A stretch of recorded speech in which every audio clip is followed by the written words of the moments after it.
Pode ser, irmãos, tudo bem com você? Eu sou o pastor Emerson e é sempre bom ter você aqui conosco em nosso canal. E nós continuamos falando da Escola Bíblica Dominical.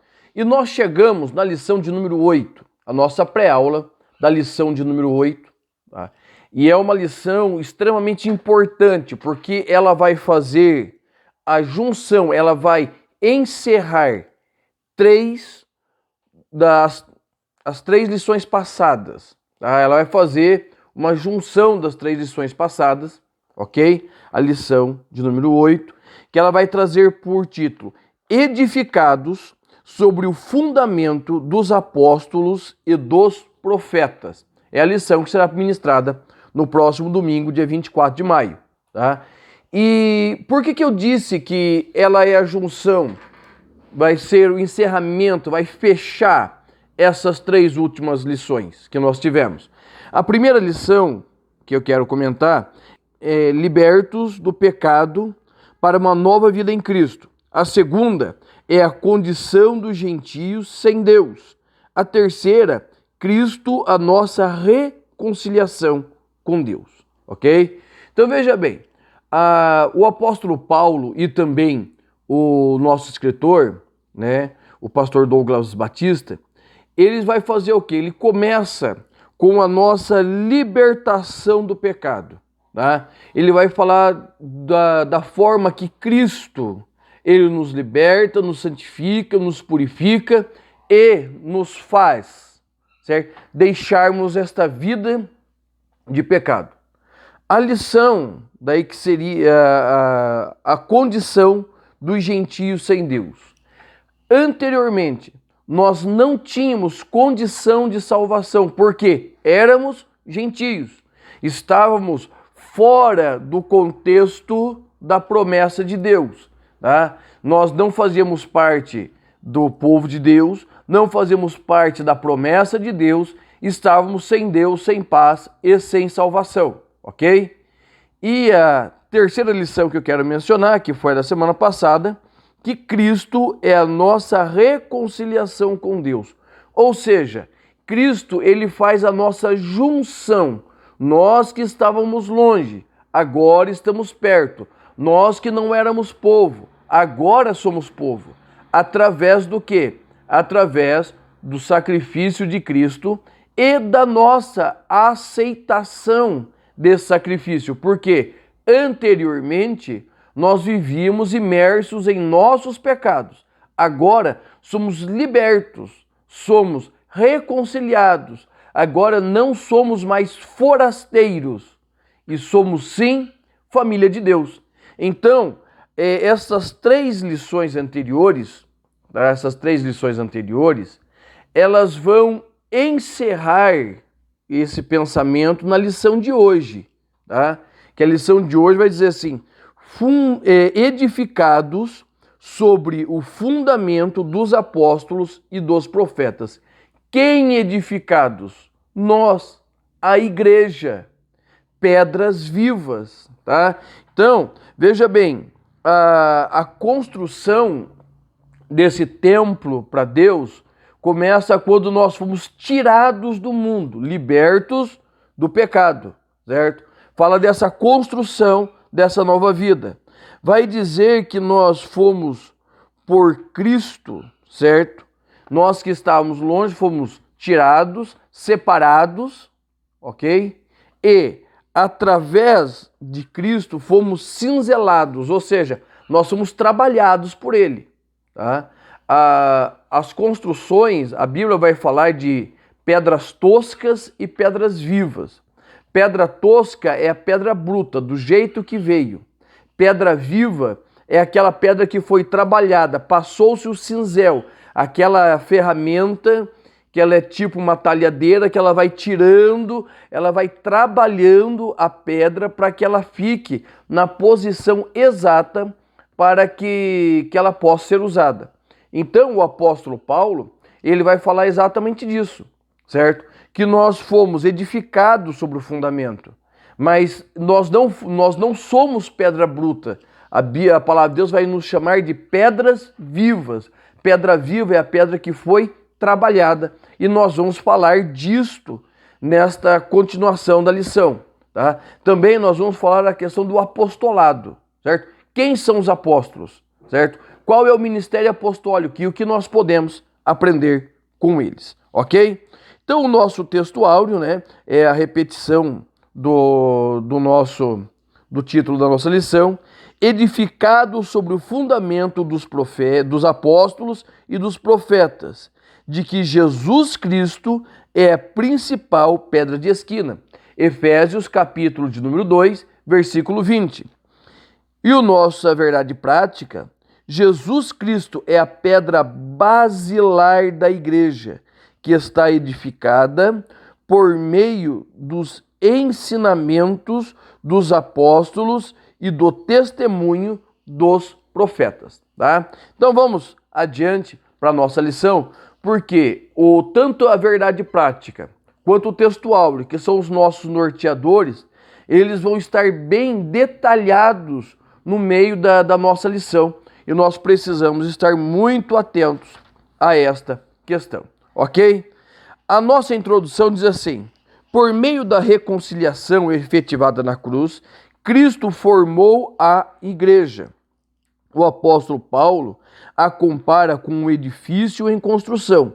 A pedra angular dessa edificação é Cristo, e o fundamento é a doutrina dos apóstolos e o testemunho dos profetas. Assim, há o propósito divino de que sejamos templo santo de Deus e morada do Altíssimo. Tá? Então veja bem, Paulo ele está falando de uma edificação. Nós estamos, irmãos, em construção. Era muito bom que nós carregássemos em nós uma plaquinha escrita assim, em obras, porque nós estamos sendo edificados, certo? Cristo está construindo em nós, através dos pastores, dos irmãos, através das lutas, das dificuldades. Nós estamos crescendo em Deus, crescendo em estatura e na presença do Senhor. Tá? Então, o tópico 1 vai dizer assim, um edifício espiritual. E os 4 subtópicos, eles vão falar exatamente disso. O primeiro, o santuário judeu. Segundo, o santuário cristão. Terceiro, a pedra angular. 4, a Cristo, a pedra principal. Tá? Então, nós estamos falando o quê? Quando a gente fala de santuário, nós estamos falando de um lugar de habitação. Um lugar de habitação. Tá? Se nós voltarmos lá em 1 Reis, Deus vai dizer bem claro, por mais que o templo de Salomão fosse bonito, ele faria habitar o seu nome. Porque templo nenhum feito pelas mãos do homem é capaz de suportar a presença de Deus. Ele não comporta. Templo nenhum comporta a presença de Deus. É por isto que o apóstolo Paulo, né, vai dizer para nós que nós somos templo do Espírito Santo. Eu sou templo, você é templo. E nós vamos ver como isso funciona. Para os judeus, a questão do templo de Jerusalém era extremamente importante. Por quê? Porque era no templo de Jerusalém que eles tinham o seu encontro com Deus. Apesar de que eles não podiam adentrar, né, no Santo dos Santos, certo? No Santo dos Santos, mas eles estavam ali. Eles chegavam diante do sacerdote, eles iam e falavam com Deus, eles tinham aquele relacionamento com Deus. Tá? Então, os judeus, eles tinham ali no templo um lugar de encontro com Deus. Mas nós, gentios, não podíamos. Por quê? Porque nós estávamos separados. Lembra da lição passada, né? Do muro de separação? Então, Paulo está dizendo que a partir do momento que Cristo morreu, a parede de separação foi tirada. Então, o templo, que já não existe só uma pequena parte ali, né, no Muro das Lamentações, o templo foi destruído. E o que é o santuário cristão? Certo? O que é? Onde que o Espírito de Deus se manifesta na igreja cristã? Ele se manifesta nas nossas igrejas? Sim. É muito importante nós termos igrejas, bem construídas, bem edificadas. Mas o lugar de habitação do Espírito Santo dentro do cristianismo não é no templo feito por mãos de homens, é no templo edificado por Deus no nosso coração.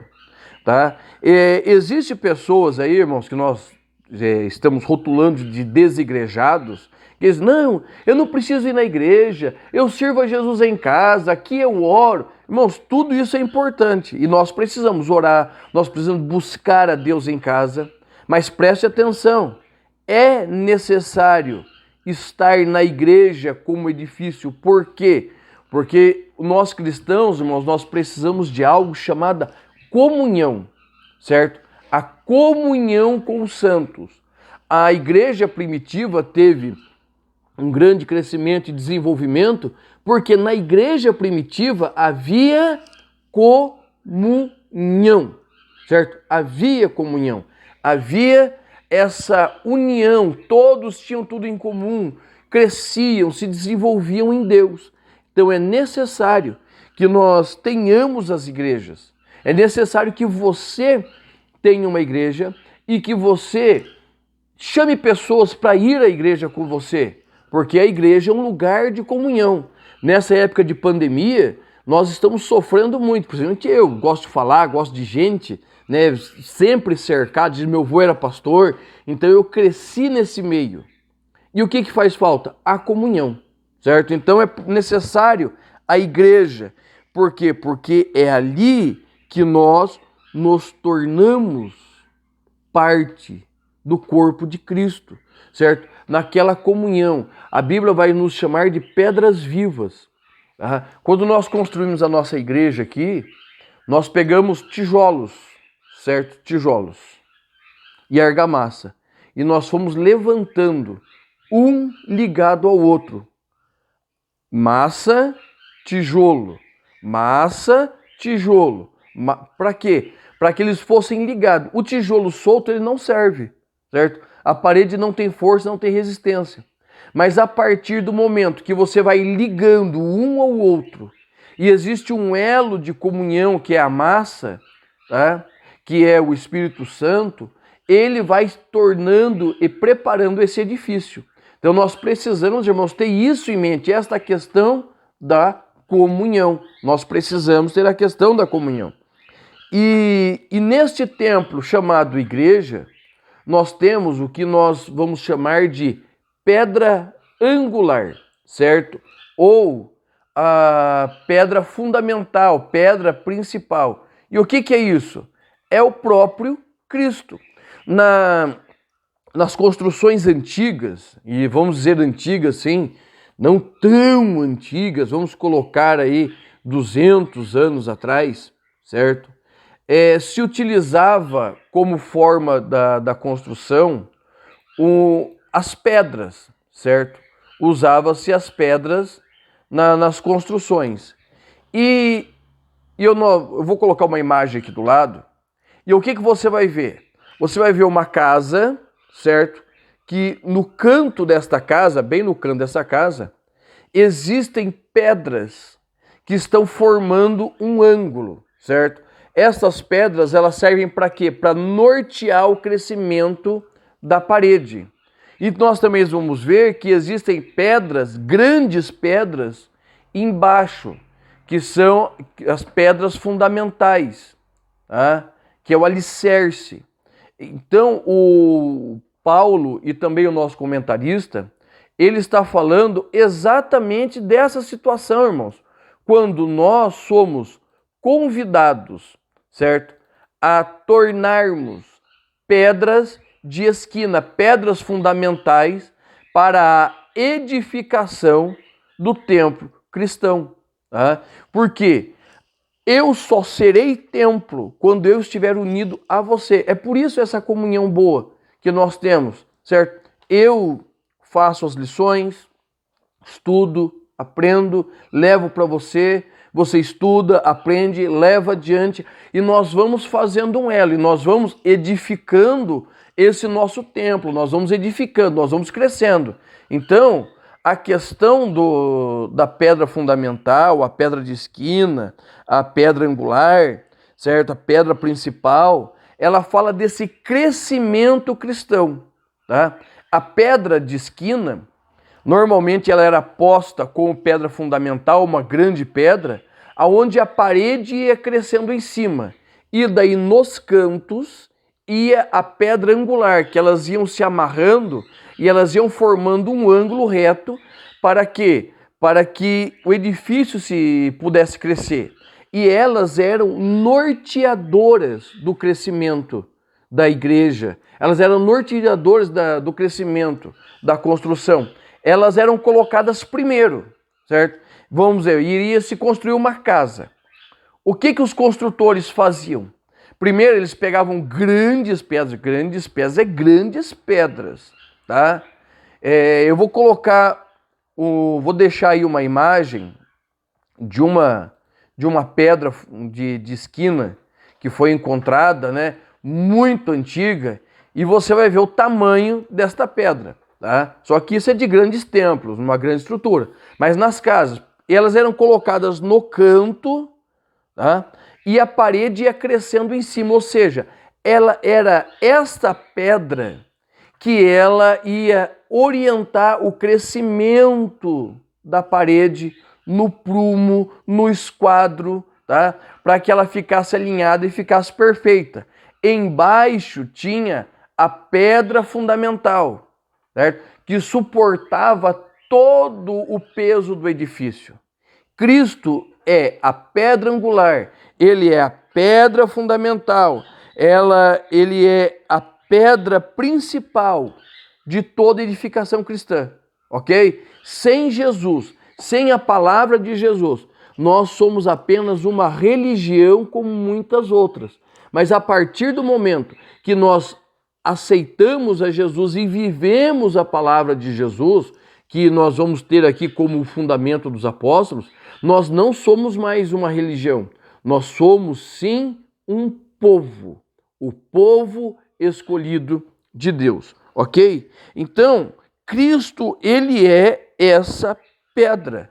O Salmo 118, verso 22, vai dizer assim: a pedra rejeitada, a pedra ela esquecida, ela tornou-se a principal, tá? Ela tornou-se a principal.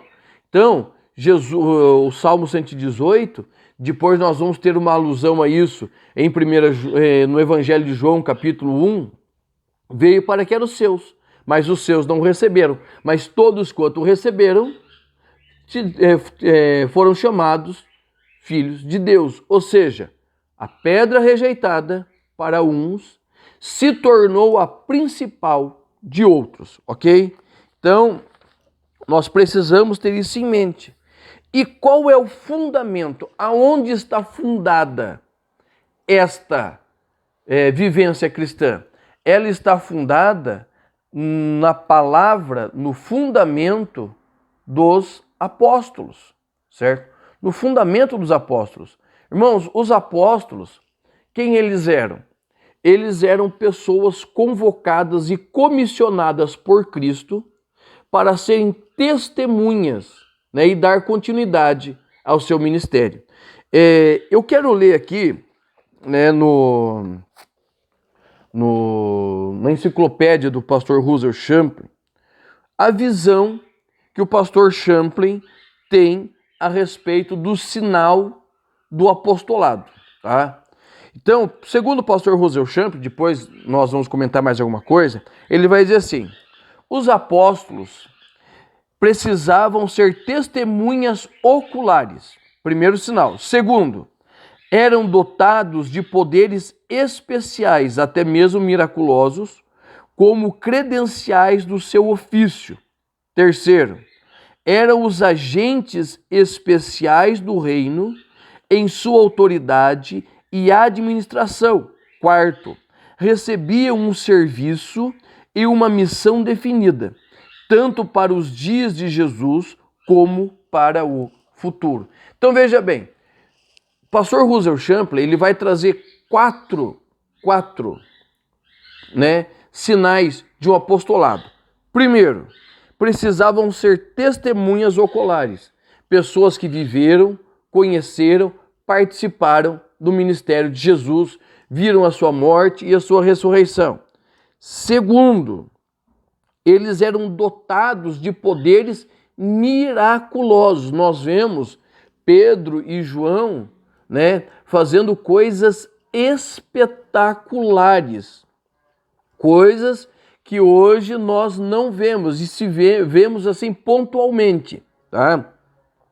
Terceiro, eles eram agentes especiais do reino, ou seja, eles tinham a função de estabelecer o regimento do reino, tá? Tanto tinha autoridade,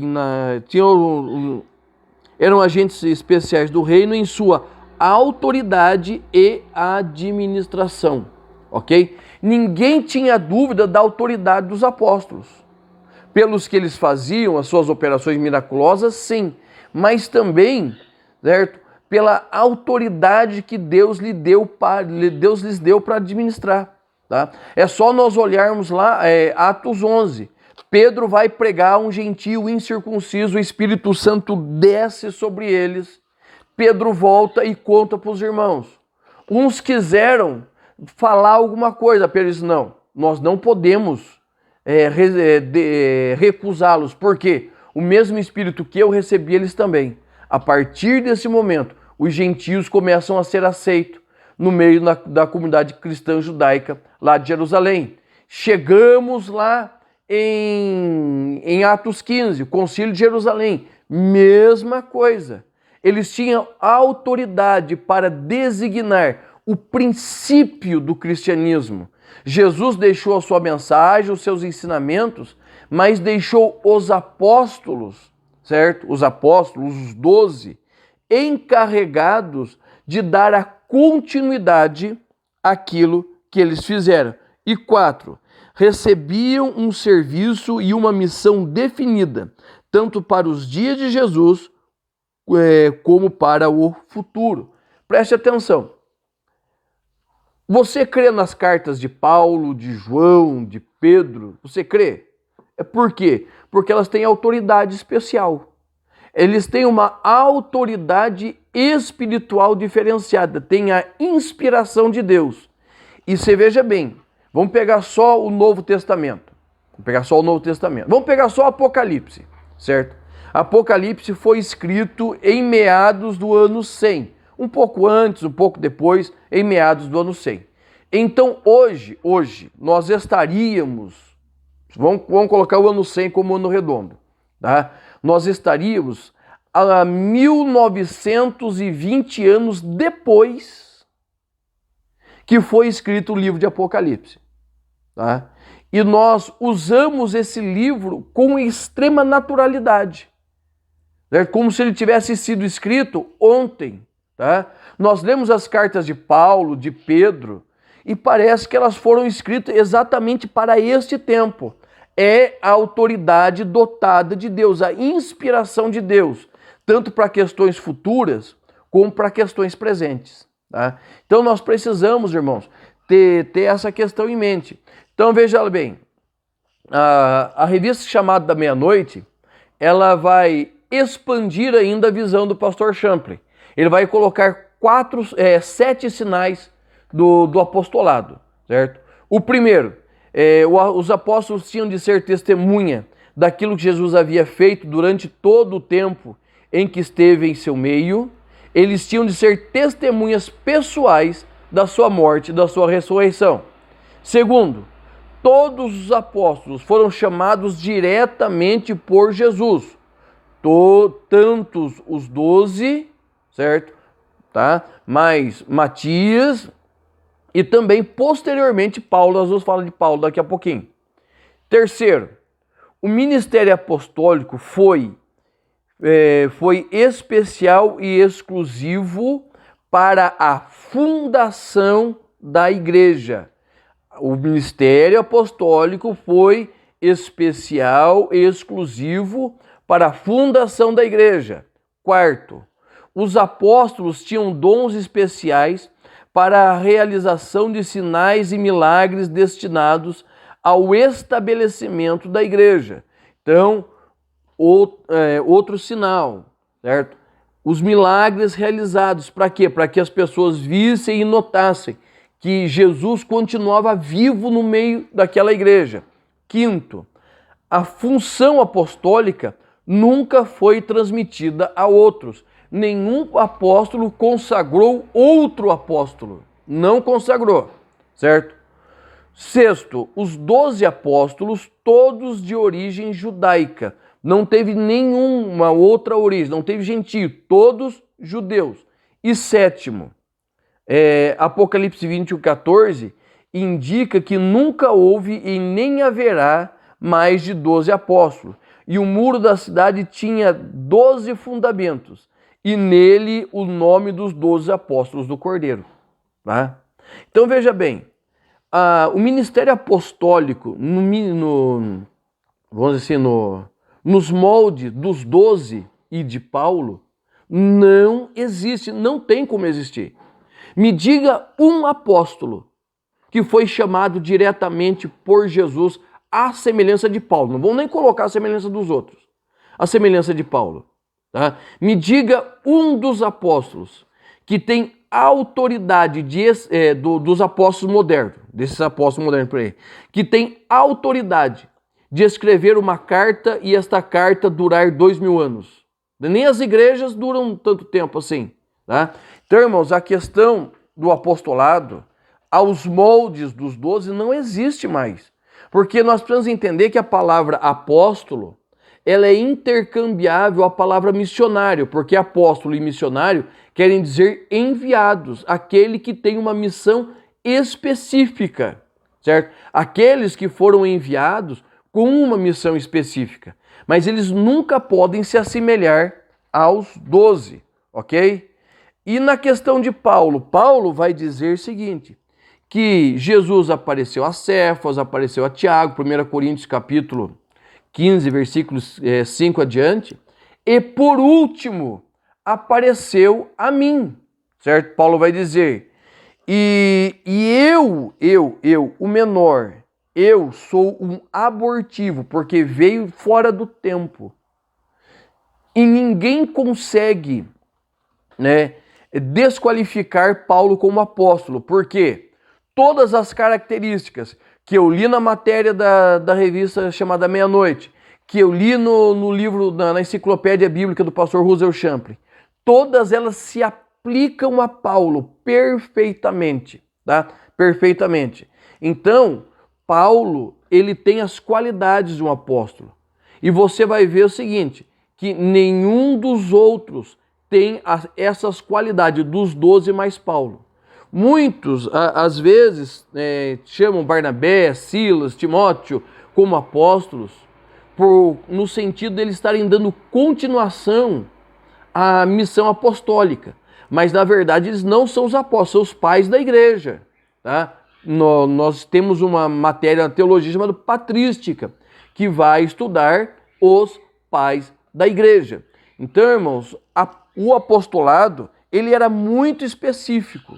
E ele era diretamente ligado ao chamado dos 12 mais Pedro, para quê? Para a edificação, consolidação da igreja, certo? A preparação do documento chamado, que nós chamamos Novo Testamento, que são a carta régia da igreja. Eles tinham autoridade para escrever, certo? A palavra de Deus, para interpretar o Velho Testamento. Você pode notar, se você é um leitor das cartas de Paulo, e se você lê com bastante carinho, boa parte de tudo aquilo que Paulo escreveu é simplesmente uma releitura, uma interpretação das coisas que estavam no Velho Testamento. Daí ele vai pegar também e ele vai receber revelações, vai dizer, o que eu recebi do Senhor, estou entregando. Daí tem certas horas, vai dizer, digo eu, não o Senhor. Ou seja, os apóstolos eles tinham autoridade para escrever em nome de Deus, certo? Eles tinham uma inspiração, é a questão da inspiração da Bíblia. Tá? Nós temos um vídeo aí que nós falamos sobre isso, sobre a inspiração da Bíblia. Então os apóstolos, eles tinham essa inspiração, certo? E eles tinham esta autoridade, até mesmo de disciplinar as pessoas. Paulo vai fazer isso na igreja de Corinto, certo? Eles instituem a disciplina na igreja, tá?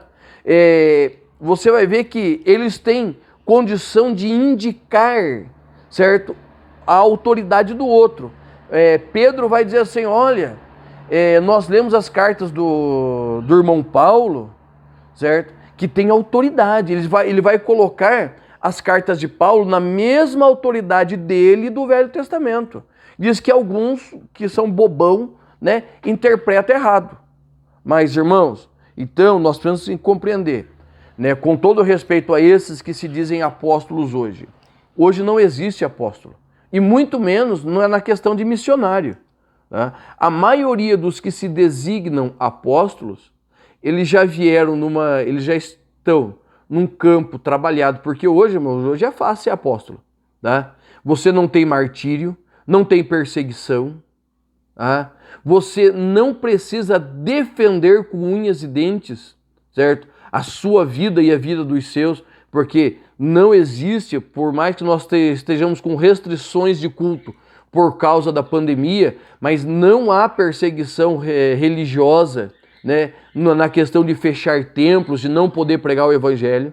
Tá? Então, com todo respeito a esses que se dizem apóstolos, eles estão fora das qualificações pastorais. Boa parte disso, irmãos, é por causa do desejo humano de sempre estar mais alto. Hoje nós temos, até tempos atrás, nós tínhamos só os apóstolos. Agora nós temos os pais apostólicos, que é quem? Quem consagra outros a apóstolo. Então, a igreja de Cristo, ela não precisa desta questão dos apóstolos. Por quê? Porque nós temos Cristo. E nós temos a palavra dos 12 mais a palavra de Paulo, tá? Que são os fundamentos. É aonde a igreja cresce. É aonde a igreja ela é edificada. Tá?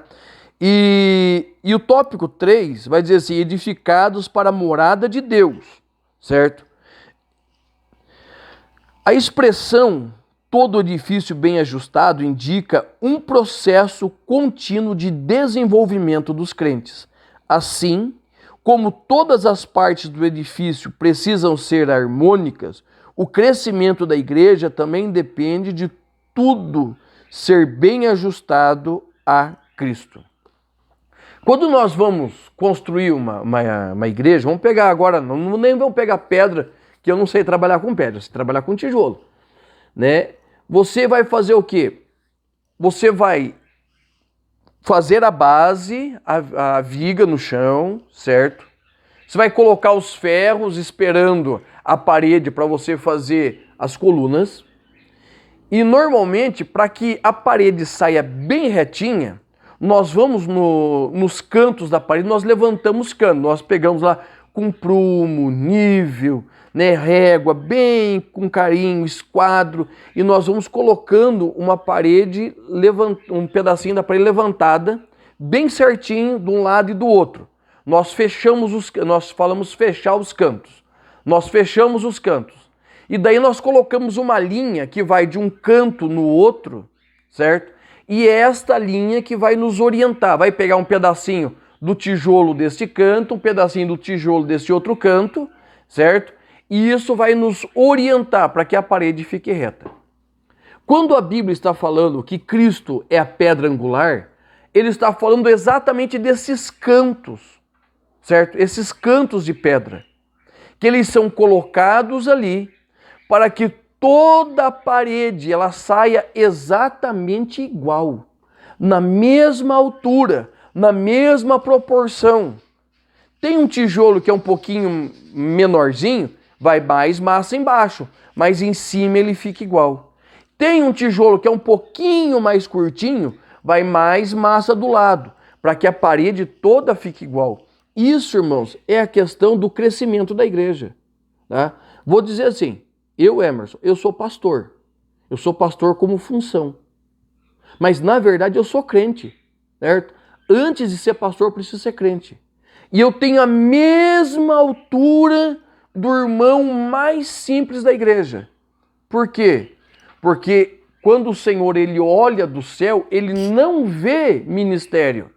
Ele não vê se eu sou pastor, presbítero, diácono. Não, ele vê é salvo ou não salvo. Lógico, a questão do ministério é uma incumbência, é um chamado. Mas isso não me faz diferente de ninguém, certo? Porque nós crescemos juntos. E eu cresço muito, muito com os irmãos, certo? Eu cresço muito. Eu aprendendo com a fidelidade dos irmãos. Eu sempre estou aprendendo, né? Com os irmãos, a fidelidade, o amor pela casa, né? Então a gente sempre está aprendendo. Então não tem, nós crescemos juntos. Por que Deus deu pastores à igreja?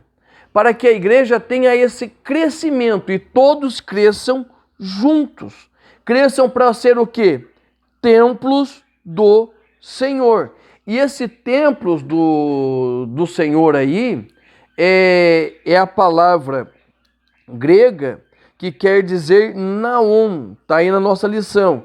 E esse termo naon, ele vai falar mais especificamente daquela parte interna do templo, onde ficava o Santo dos Santos, a presença de Deus.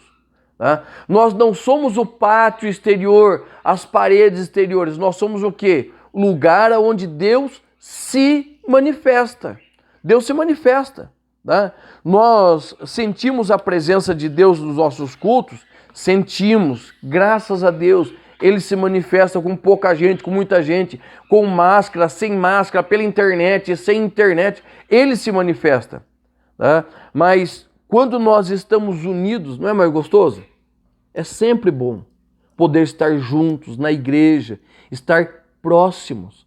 É sempre bom podermos estar lado a lado, caminhando, se fortalecendo, se alimentando, tá? Aprendendo uns com os outros, aprendendo com os acertos, aprendendo com os erros. Então, é essa a questão, irmãos, do nosso crescimento em Cristo, certo? É por isso que nós somos templo, né?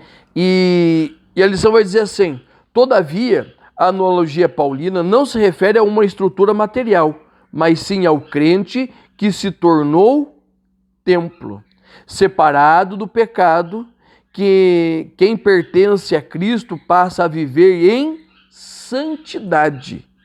Como resultado, ao desfrutar da comunhão divina, o crente recebe o livre acesso à presença do Pai, tornando-se assim morada de Deus no Espírito. Veja bem, nós, a partir do momento que nós tomamos a decisão de viver para Cristo, separados, veja bem, separados do pecado, vivendo em santidade, nós passamos a ser morada de Deus. Que coisa maravilhosa.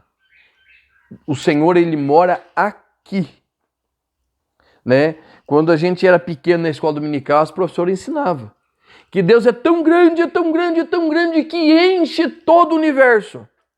Mas é tão pequenininho que cabe aqui. Tá? E isso, irmãos, é um ensino maravilhoso que nós precisamos ter em mente. Cristo é extremamente grande, que enche a terra, enche o céu, todo o universo. Mas ele tem prazer de morar aí, no seu coração, na sua vida. Tá? Então, o Senhor, ele cresce e nós nos tornamos morada do Altíssimo. E tem um texto que eu gosto muito, quando Paulo escreve aos Gálatas, Gálatas 2:20. Paulo vai dizer assim: e agora, não mais vivo eu, mas Cristo vive em mim. E a vida que agora vivo, vivo-a na fé do Filho de Deus. Ou seja, a partir do momento que Paulo decidiu viver com Cristo, Cristo tornou-se a peça mais importante na vida de Paulo. De tal maneira que Paulo já não vivia. Quem vivia era Cristo através dele. Era Cristo que se manifestava através de Paulo. As atitudes de Paulo não eram de Paulo, era de Cristo. O modo de viver de Paulo não era de Paulo, era de Cristo. Ou seja, Paulo se tornou tão templo do Espírito Santo, tão templo de Deus, tão templo de Cristo, que ele já não se dominava mais. Era Cristo que vivia nele. Tá? Então, irmãos, que nós possamos aí compreender que nós fomos fundamentados na doutrina dos apóstolos, naquilo que eles ensinaram, inspirados por Deus, instruídos por Deus, tá? Todas as palavras, Pedro vai dizer assim, que nenhuma profecia, nenhuma palavra veio pela vontade de homens, mas homens santos, inspirados por Deus, oh maravilha, falaram das coisas que receberam de Deus. Então nós podemos viver essa inspiração e nós não podemos sair desta palavra, porque quando saímos desta palavra, nós perdemos a visão de Deus para nós. Amém? Deus te abençoe. Nós estamos encerrando esta lição, tá? Eu te espero na nossa próxima lição. Se você ainda não é inscrito, se inscreva, tá? Para que você receba as nossas notificações. Tem alguma dúvida? Deixe o seu comentário aí, nós vamos respondendo, né, os teus comentários. E preste atenção, né? Nós temos aqui um cardzinho de uma proposta para você, tá? Está bem aqui. Preste atenção e eu tenho certeza que vai ser bênção para você e para a sua vida. Deus abençoe, em o nome de Jesus.